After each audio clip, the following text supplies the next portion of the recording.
আগামী রবিবার ১৩ই বৈশাখ বছরের প্রথম অমাবস্যা তিথিতে পারলে পুড়িয়ে দিন এই একটি জিনিস। আপনার জীবনের যত বাধা বিপত্তি এবং ঘরের সমস্ত বাস্তু দোষ দূর হবে। মা কালীর আশীর্বাদে আপনার পরিবার বিপদ ও সংকট মুক্ত হবে। নতুন বছর অত্যন্ত ভালো কাটবে। নমস্কার বন্ধুরা, আমি সুচরিতা সবাইকে স্বাগত জানাচ্ছি কিপ গ্রুমিং চ্যানেলে। বন্ধুরা, আশা করছি ঈশ্বরের আশীর্বাদে প্রত্যেকেই ভালো আছেন এবং সুস্থ আছেন।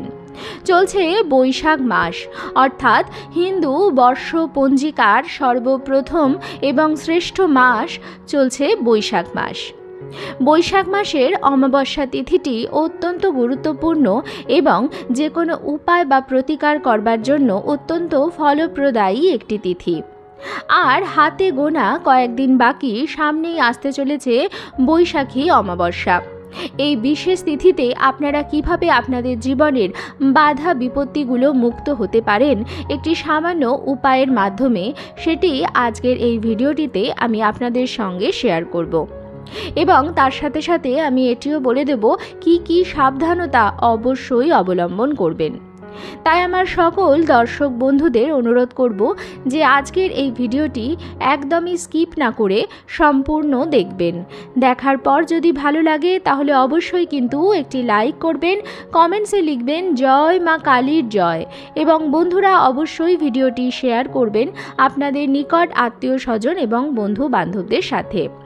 বৈশাখী অমাবস্যার আর বেশি দিন বাকি নেই। ভিডিওটি পেলে প্রত্যেকেই উপকৃত হবেন এবং আপনাকে ধন্যবাদ জানাবেন।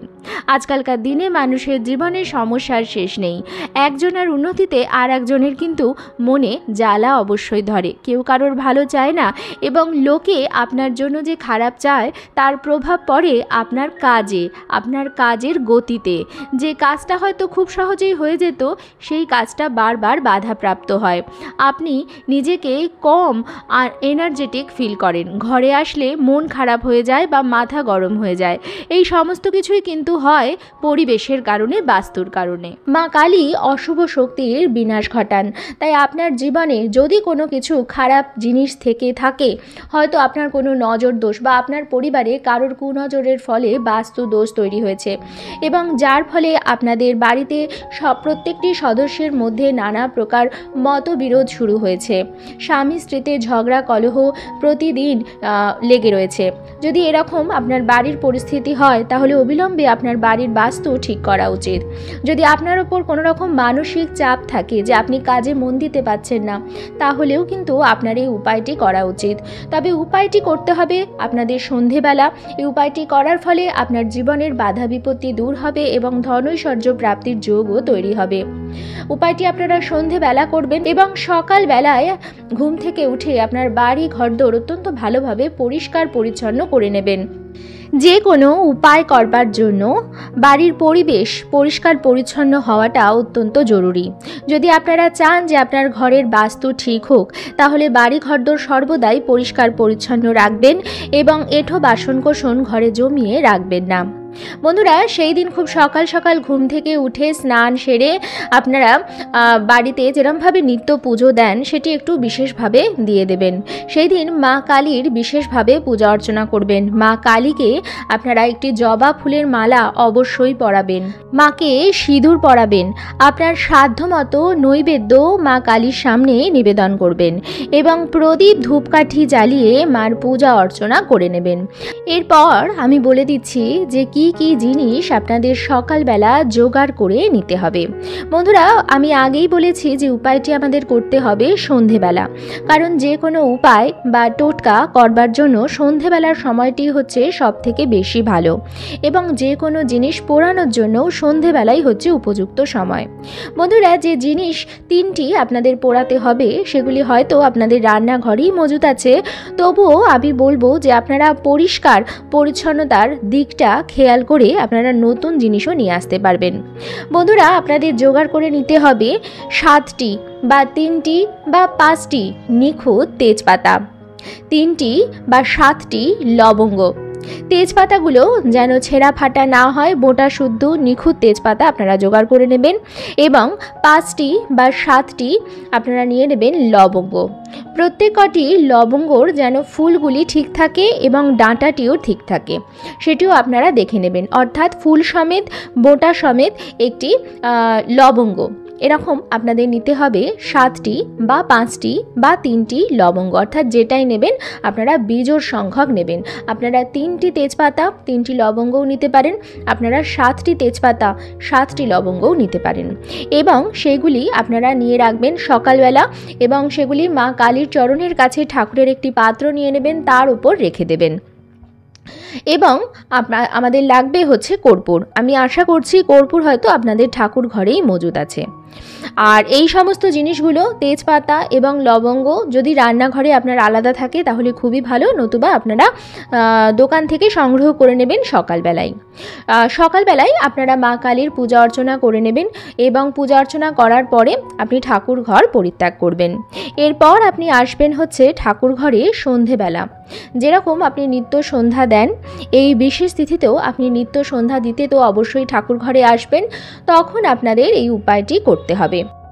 প্রথমেই বলে রাখি বন্ধুরা, সন্ধেবেলা যখন আপনারা ঠাকুর ঘরে আসবেন তখন একদমই শুদ্ধ বস্ত্র পরে তারপরেই ঠাকুর ঘরে আসবেন। হাত পা মুখ ধুয়ে শুদ্ধ বস্ত্র পরে তারপরেই ঠাকুর ঘরে আসবেন। এবং ঠাকুর ঘরে এসে যেভাবে আপনি ঠাকুরের সিংহাসন থেকে সমস্ত ফুল সরিয়ে নেন, সকালে নিবেদন করা ফুলগুলি সেগুলি সরিয়ে নেবেন, এবং প্রদীপ ধূপকাঠি ইত্যাদি ধরিয়ে নেবেন। মা কালীর সামনেও আপনারা আরতি করে নেবেন। আপনারা ঘিয়ের প্রদীপ জ্বালাতে পারেন, এই বিশেষ দিনে ঘিয়ের প্রদীপ জ্বালানো অতি উত্তম। আপনারা ঘিয়ের প্রদীপ জ্বালাতে পারেন, পঞ্চ প্রদীপ জ্বালাতে পারেন, ধুনো জ্বালাতে পারেন, ইত্যাদি সমস্ত কিছু দিয়ে মা কালীর বিশেষভাবে আরতি করে নেবেন। এবং তারপর আপনার প্রদীপ ধূপকাঠি আপনি সারা ঘরে দেখিয়ে যেমন তুলসী তলায় রাখেন রাখতে পারেন। এবার বলছি বাকি যে 3টে জিনিস আমি আগেই বলেছিলাম, অর্থাৎ তেজপাতা, লবঙ্গ এবং কর্পূর। একটি ধুনুচির পাত্র নেবেন, সেই ধুনুচির মধ্যে সামান্য নারকেল ছোবড়ার সঙ্গে সেই সমস্ত জিনিসগুলি অর্থাৎ তেজপাতা, লবঙ্গ এবং কর্পূর সমস্ত কিছু অত্যন্ত ভালোভাবে পুড়িয়ে দেবেন। এবং যে ধোঁয়াটা তৈরি হবে সেই ধোঁয়াটা দিয়ে ঠাকুরের সিংহাসনে আপনারা আরতি করবেন। এবং আরতি করবার পর আপনার বাড়ির সর্বত্র মানে প্রত্যেকটি ঘরে সেই ধোঁয়াটি আপনি দেখাবেন। চেষ্টা করবেন ক্লকওয়াইজ দেখাতে, অর্থাৎ ঘড়ির কাঁটা যেদিকে ঘুরে সেই দিক হিসাবে আপনি পুরো মুখ্য দরজার থেকে শুরু করবেন এবং বাড়ির সর্বত্র সেই ধোঁয়াটা ধুনুচিটা নিয়ে নিয়ে আপনি ঘুরবেন। সারা ঘরে যেন সেই ধোঁয়াটা পৌঁছায়, বাড়ির প্রত্যেকটি কোনায় কোনায় যেন সেই ধোঁয়াটি পৌঁছায়, সেটি কিন্তু আপনি খেয়াল রাখবেন। সেই সময় বাড়ির দরজা জানলা, বাড়ির মুখ্য দরজা সমস্ত কিছু কিন্তু বন্ধ রাখবেন, যাতে ধোঁয়াটি আপনার সারা ঘরে প্রবেশ করতে পারে। এবং তারপর কিছুক্ষণ পর মিনিট 10 পরে আপনারা কি করবেন, প্রথমে বাড়ির সদর দরজাটি খুলে দেবেন এবং তারপর আস্তে জানলাগুলিও খুলে দেবেন, যাতে সমস্ত ধোঁয়া বাইরে বেরিয়ে যায়।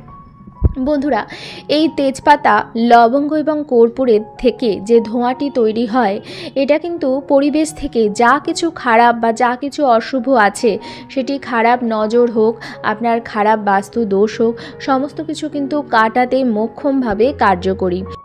আর এই যে অমাবস্যা তিথিটি, বৈশাখ মাসের অমাবস্যা তিথি, এই তিথিটিতে এই কাজটি করলে আরও ভালো ফল পাবেন। এটি বছর শুরু হচ্ছে, বৈশাখ মাস দিয়ে বছরের শুরু হয়, আর বৈশাখ মাসের প্রত্যেক কটি দিনই অত্যন্ত ভালো। বৈশাখ মাসকে বছরের যে কটি মাস আছে তার মধ্যে শ্রেষ্ঠ মাস বলে গণ্য করা হয়। যে 3টি মাসের গুরুত্ব সব থেকে বেশি, তার মধ্যে একটি হচ্ছে বৈশাখ মাস, কার্তিক মাস এবং মাঘ মাস। তাই বৈশাখ মাসের বছরের প্রথম অমাবস্যা তিথিতে যদি আপনারা এই কাজটি করেন, তাহলে আপনার বাড়িতে অর্থ প্রাপ্তির যোগ তৈরি হবে। অর্থ অকারণে যে অপচয় হয়, বিভিন্ন কারণে, চিকিৎসাগত কারণে হতে পারে, হঠাৎ কোনো দুর্যোগ বা আত্মীয় স্বজনের কোনো প্রয়োজন হয়ে গেল সেখানে চলে যেতে পারে, বা ব্যবসায় লোকসান হয়ে গেল তার জন্য অর্থ অপচয় হয়ে যেতে পারে। এরকম নানা রকম কারণে যে পয়সা অপচয় হয়, এটি কিন্তু ঘরের বাস্তুতে খারাপ এফেক্টের জন্যই হয়ে থাকে। কেউ হয়তো আপনার উন্নতিতে অত্যন্তভাবে হিংসা করছে, এবং তার ফলে আপনার সমস্ত কাজে বাধা আসছে, আপনার নজর দোষ এমন লাগছে যে ঘর থেকে রোগ জ্বালা যন্ত্রণা দূর হচ্ছে না। তাই বন্ধুরা, এই উপায়টা আপনারা বছরের শুরুর প্রথম মাসে অর্থাৎ বৈশাখ মাস এবং বছরের প্রথম অমাবস্যা তিথিতে করুন, আপনারা অত্যন্ত ভালো ফল পাবেন। কিন্তু কিছু কিছু সাবধানতা অবশ্যই আপনাদের অবলম্বন করতে হবে। এখন আমি সেগুলি বলে দেব। প্রথম হচ্ছে, আপনারা যখন এই উপায়টি করতে চাইছেন অমাবস্যা তিথিতে, তখন কিন্তু আপনারা কোনো রকম আমিষ জাতীয় জিনিস সেই দিন কিন্তু বাড়িতে ভুল করেও ঢোকাবেন না, রাঁধবেন না, খাবেন না। সেদিন নিরামিষ এবং সাত্ত্বিক আহার গ্রহণ করার চেষ্টা করুন।